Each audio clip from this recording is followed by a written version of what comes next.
Kasundi pomfret, কি নামটা শুনে অবাক হচ্ছ?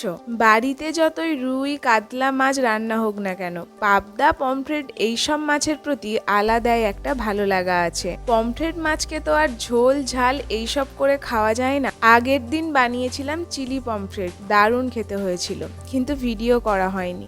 আজ বানাচ্ছি কাসুন্দি পমফ্রেট, একদম নিজের মাথা থেকে বের করা রেসিপি। বিশ্বাস করো, সোশ্যাল মিডিয়াতে সার্চ পর্যন্ত করিনি এইরকম কোনো রেসিপি আদেও আছে কিনা।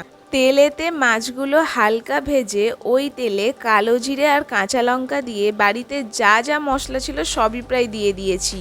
তারপর সর্ষে বাটা দিয়ে জল দিয়ে কিছুক্ষণ মাছগুলো দিয়ে ফুটিয়ে নেওয়ার পর এবার একটু টক টক টেস্টের জন্য আমের যে কাসুন্দি হয় বাড়িতে বানানো, ওটাই প্রায় 1 চামচের মতো দিয়েছি। ব্যাস, তারপর 2 মিনিট ফুটিয়ে নেওয়ার পর রেডি হয়ে গেছে আমার আজকের রেসিপি কাসুন্দি পমফ্রেট। এরপর এক থালা গরম ভাত নিয়ে বসে পড়েছি খেতে। সত্যি বলছি, কাসুন্দি দিয়ে পমফ্রেট মাছের নতুন একটা রেসিপি এই প্রথম এক্সপেরিমেন্ট করলাম। সত্যি অদ্ভুত রকমের একটা টেস্ট হয়েছিল।